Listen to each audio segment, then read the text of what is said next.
다메섹에 아나니아라 하는 제자, 사도행전 9장 10절로 12절.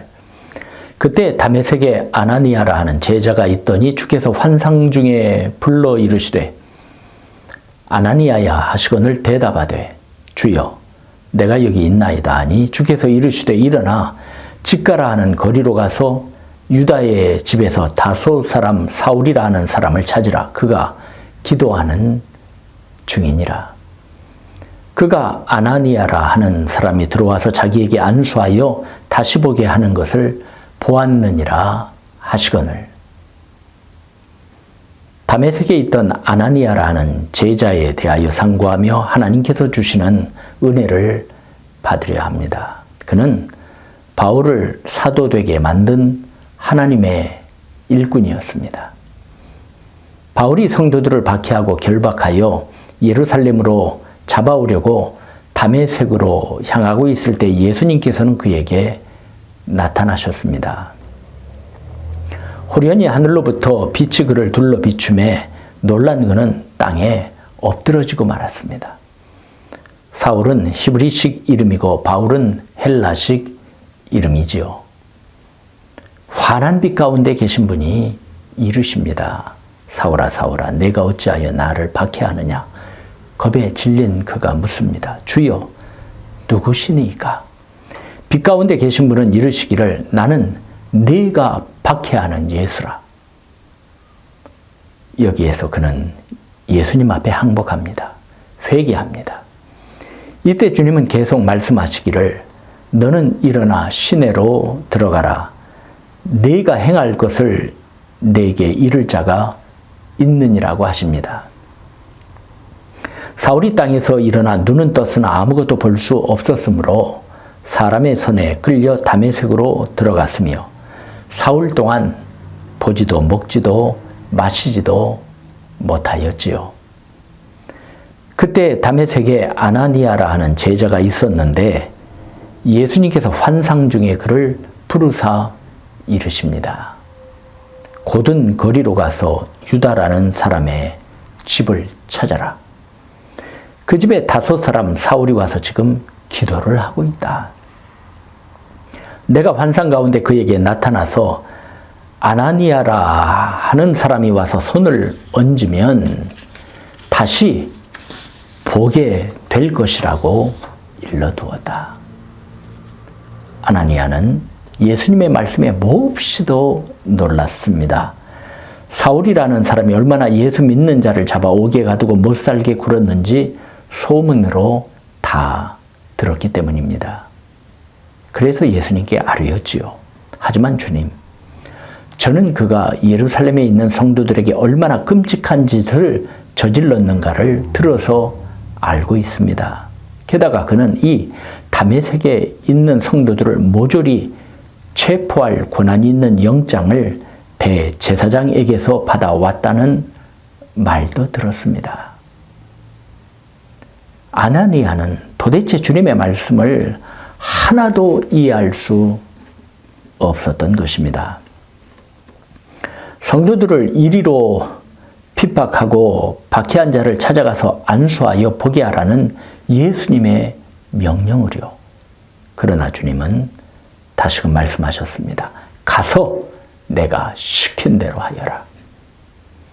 사울은 내 복음을 이스라엘 사람들뿐만 아니라 다른 민족과 그 왕들에게 전파시키고자 내가 택한 그릇이다.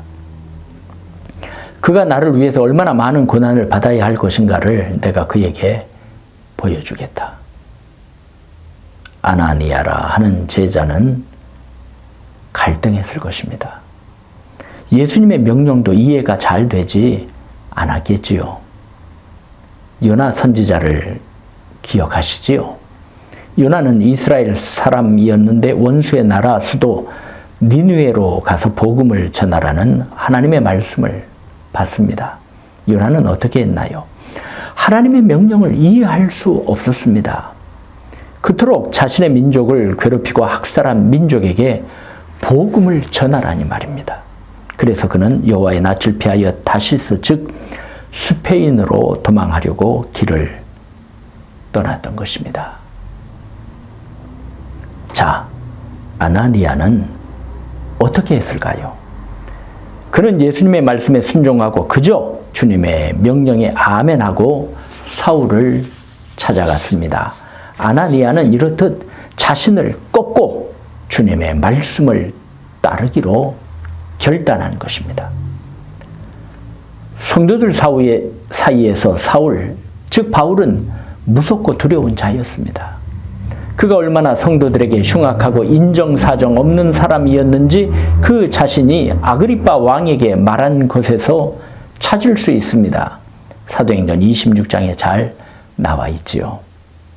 한때는 저 역시 나사렛 예수의 이름을 반대하는 일에 온 힘을 쏟아야 한다고 확신했던 사람입니다. 제가 예루살렘에서 했던 일이 그런 일이었습니다. 저는 대제사장들에게서 고난을 받아 많은 성도들을 감옥에 가두었습니다. 그리고 그들을 죽이는 일에 찬성했습니다. 저는 회당마다 찾아다니면서 여러 번 그들을 처벌했고 강제로 예수님을 저주하게 했습니다.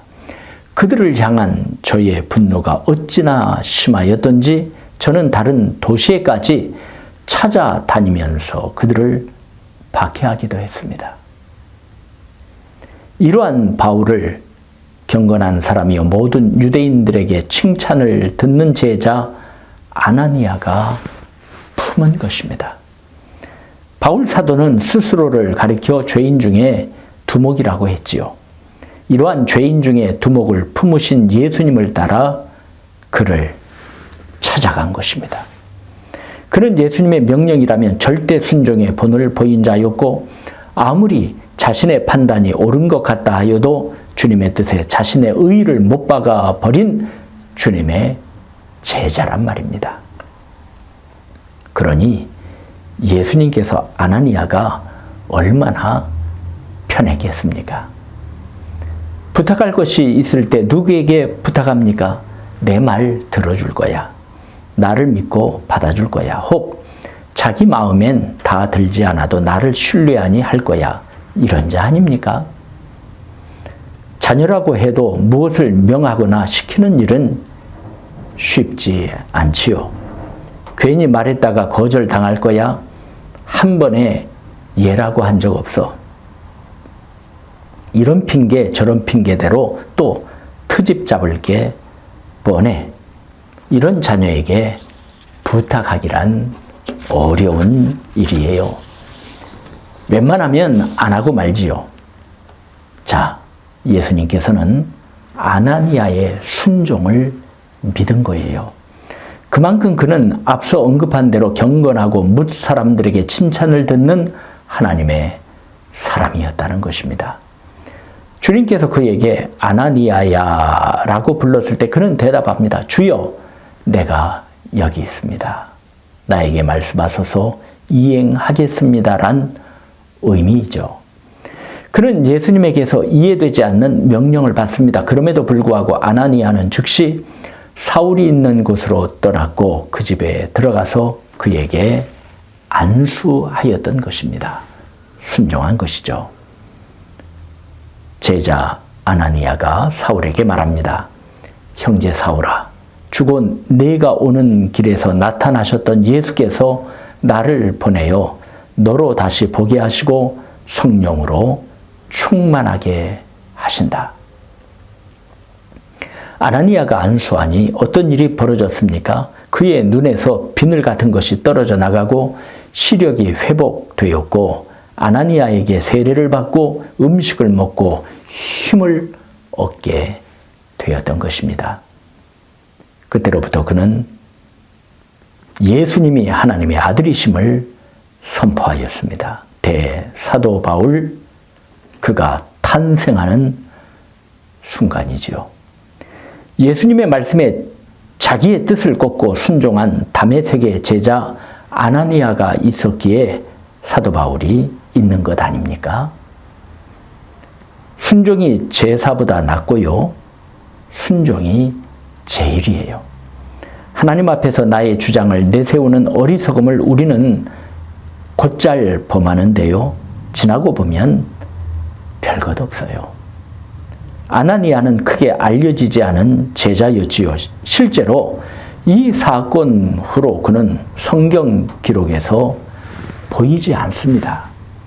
하지만 자신의 주장을 내세우기보다는 그저 예수님의 말씀에 순종하여 바울 사도를 복음의 역사 속에 등장시킨 제자였습니다. 그는 사도 바울의 첫 친구가 되어 주었고 따뜻한 사랑을 준 첫 동력자가 되어 주었고 대사도 바울을 등장시킨 디딤돌이 되어 준 예수님의 제자였습니다. 그저 주님의 말씀에 아멘하여 우직하게 살아갑시다. 그러면 예수님의 지혜와 섭리와 이끄심이 함께 하실 것입니다. 지각 밖에 뛰어나신 하나님의 돌보심이 머무르실 줄로 믿습니다. 그러면 오래전 제자 아나니아로 말미암은 복음의 역사가 우리에게도 있어질 줄로 믿습니다. 여러분을 예수님의 이름으로 축복합니다.